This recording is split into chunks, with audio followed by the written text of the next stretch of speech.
Do secular marriages work? No.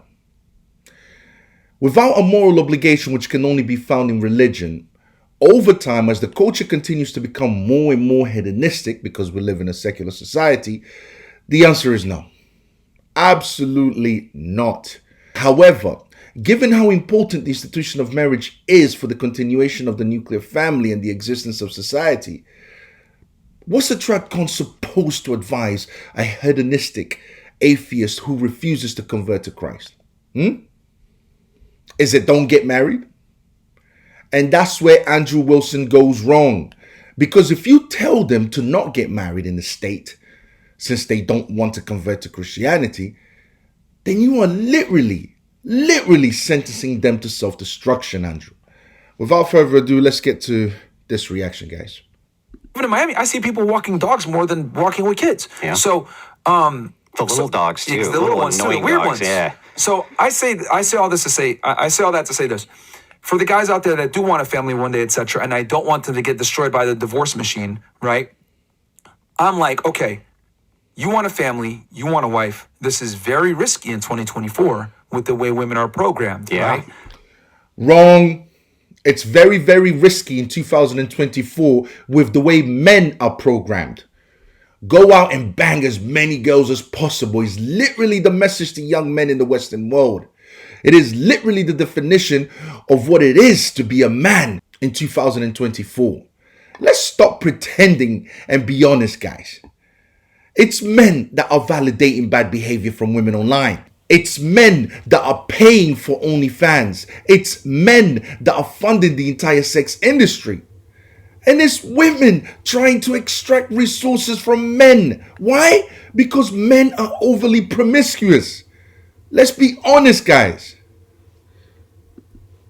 So I think one way to deal with it is to have experience with them, and so you can at least rule out the bad ones. I'm not telling you to find a perfect girl, but at least be able to rule out the bad ones so that you can have a family with a chick and she won't destroy your life. But what if Said no man that's ever lived that promiscuous lifestyle ever.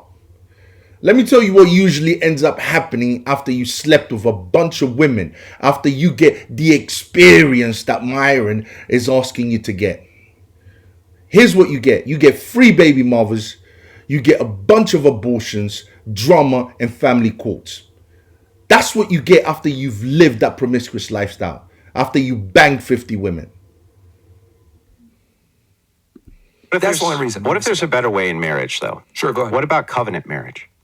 Okay. What about using covenant marriage and the ecclesiastical authority of the church to govern the marriage, where you actually have communities? One of the big things that's missing from... Can you explain that to me? Because I'm not Christian, so... Islam has their own form of ecclesiastical authority. They wouldn't call it that, okay? But in Muslim nations, they have Sharia law. Sharia courts will actually adjudicate marriages. They'll adjudicate all sorts of things from the religious authority. Yeah. Christians have always had this. We've always had an ecclesiastical authority. The Catholic Church has it. The Orthodox Church has it.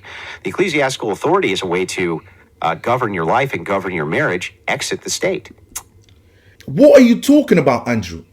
In order for the red pill audience to accept covenant marriages, they would have to convert to Christianity. And how many of these hedonistic red pill atheists do you really think will convert? Andrew, are you serious? And you can enter into a covenant marriage, and they do not just let you go. They do not just release you from your vow. And if you have community pressure, that's the social shame you're talking about. Yeah. What's going on right now? I'm a fan of marriage without the state involved. I've talked about this. And you should be. Yeah. Because what's happened instead is we have traded a good ecclesiastical foundation with community for this crazy-ass contract. Give me the secular marriage laws. Give me the secular marriage laws. What's wrong with the contracts? Someone show me what's so bad with these laws. What makes religious marriages work as opposed to secular marriages is the moral obligation both the men and the women have from their belief in the religion. That's it. That is it. The divorce laws can be as awful as the imagination allows. If me and my wife's belief in God says divorce is bad, the likelihood of us getting a divorce will be very, very low. That's why the divorce rate amongst religious people is extremely low. But wait, I still want to know which divorce laws are so bad that men are willing to sacrifice society over it. Where it's easier to break than a cell phone contract. Yeah. And women have all the incentive in the world to do it. break it. Yeah. Why in the world would we ever endorse, from a Christian perspective, to get involved in a secular marriage? That's the worst idea on planet Earth. We should be recommending covenant marriages through the church, governed through the church and those communities, your own community. Gotcha. That's where you get the social shame. That's where you get the pressure. Yeah. Exactly. How will these red pill atheists who don't believe in an objective moral standard, aka religion, are going to get a community from, Andrew? You can only create a community if you have an objective moral standard to live by. What Andrew is really saying here is if you are an atheist secular person, you are pretty much doomed unless you convert. That's what he's really saying. There is no wife, children, legacy for you. That's what he's saying. If you're a secular person, there is no wife, children, legacy for you. That's what he's really saying here. Where are they going to get this religious community from? Atheists don't have an objective moral standard, Andrew. Yeah. That's where, because right now, if you go and you involve yourself in a secular marriage, you go to the courthouse, you get married tomorrow. Yeah. Where's the community? Yeah. Where's the support structure? Maybe your family, maybe not. TikTok. Yeah. You know, it's just you and her against the world. That's insane. It is. You know what I mean? You have children, you have financial woes. You got to have a community. Yeah. Yeah, and where are they going to get that community from, Andrew? Where? Where will this atheist get this community from? How are they going to build it? Where's their objective moral standard, Andrew? You know? Well, there's a reason why the phrase "it takes a village to raise a child." That's why, because, and shame is a very powerful thing. And I agree with you because we've talked about this. If you're going to get married, we always tell guys, if you're going to get married, do it through. Don't make sure the state's not involved, right? Go if you're a Muslim, go ahead and just get married at the mosque Or by the church. or by the church. I wasn't aware. What's it called? Ecclesiastic. Yeah. Basically by the church, basically. Yeah. The Okay. church. Yeah. Same thing. Okay. So. Yeah. And if you have marital problems, you go to the church. Yeah, and I think that's a fantastic way to get around it. You know what I mean? Don't get the state involved. You're talking to an audience of atheists. What are you talking about? Don't get the state involved. They don't even believe in religion. What you're basically saying to them is don't get married. And you should. Yeah. I mean, if you look at the most successful marriages in the United States, you want to know what some of the most successful ones are? Mormon marriages. For sure. Why? Yeah. The Mormons have their Community. own church authority and community Yeah, that community. applies significant social pressure. They're like, no, you don't get to just do your husband like this. You don't get to just. Mormons are not Christians, but they do have an objective moral standard that they live by. Okay? That's how they're able to build this community that he's talking about. Do these types of, oftentimes they don't even involve the state at all. Yeah. State's not even, you get married within the community in the eyes of God, because that's what marriage is. Marriage has nothing to do with a state contract. Yeah. The state. Again, you only get shame if you live in a community that abides by an objective moral standard, aka religion. It is absolute bullshit when the red pill and Andrew say, don't get married via the state because of the divorce laws. When you say stuff like that, you are misleading people. Andrew, open up your Bible. Romans 13, 1 and 2. It says, obey the government, for God is the one who has put it there, Andrew. There is no government anywhere that God has not placed in power. So those who refuse to obey the law of the land are refusing to obey God, and punishment will follow. The only time we are supposed to go against the government, Andrew, is when they go against God's law. Do we have people trying to corrupt institutions? Absolutely. But to assume that the institution is irrelevant is anti-biblical and anti-Christian. What do you think happens in a covenant religious community if there's a divorce?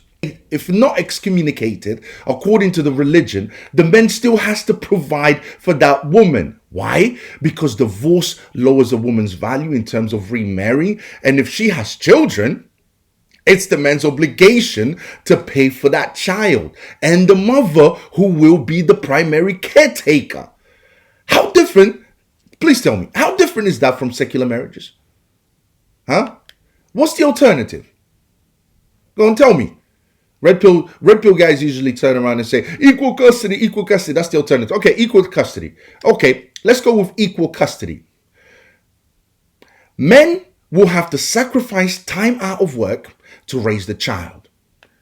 If they get equal custody, men will have to sacrifice time out of work to raise the child, and the woman will be pushed further into the workforce in order to pay for that child. And if both want to work full time, you might as well just hand over the child to daycare. None of these options are good for men, for the woman, or for the child. State should only be involved in things which are good for the entirety of the nation. Marriage is now not good. And that's terrible. That's an awful position to be in. Yeah, marriage is not good when it comes to no-fault divorce.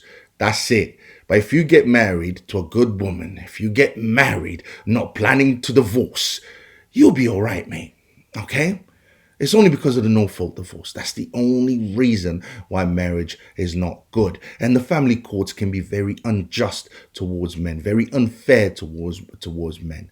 All right? But that has to do with the judge basically being unjust towards men rather than rather than the divorce laws actually being so bad. And to have the state promoting something as toxic as marriage through the state now is. It's a raw deal for men. It's a bad deal even for women, ultimately, because they have the incentive to do it, and then they seem to regret it. They take years of regretting this, and it's like, if we're going to change this, fine. But let's actually move towards that, towards actually changing these laws, actually moving against the laws. And where the tradcons get it wrong is they refuse to engage with the red pillars saying, listen, we're getting destroyed. Men are just getting destroyed out here. They're getting wrecked everywhere, right? And you hear their stories over and over again. And I see these guys in the Daily Wire, they're like, well, you could get lucky. You might get lucky. One of these days. I got lucky. Look at me. I got lucky. Yeah. Look at him. He got lucky too. Yeah. Right? That's stupid advice. Why? That's not funny. That's not funny, and that's not true. The West is secular, Andrew. Tradcons don't say, you can get lucky. You can get lucky. That's not what they say. Both you and the Tradcons come from religious families and communities that understand the importance of marriage. Modern secular men have abandoned it. And without converting to a religion and abiding by a moral code, they will never understand it. And you also recognize the same thing. You even said it yourself. There is no hope for secular people. What Tradcons are telling these atheists is if you give up on marriage, you might as well accept that you are going to self-destruct. Telling secular atheists to get married is literally the best, most merciful advice you can give them. Since we know that without it, they are condemning themselves to self-destruction. It is the best merciful advice you can give them. Why would you ever give advice like that? Instead of looking at the problem objectively and saying, look, there's really nothing inside of our religious purview that says that we shouldn't be pushing back against state authority for marriage, since we consider it to be in the eyes of God, not in the eyes of the state. That's what we should be pushing for. That's what the traditional conservative side is supposed to be pushing for.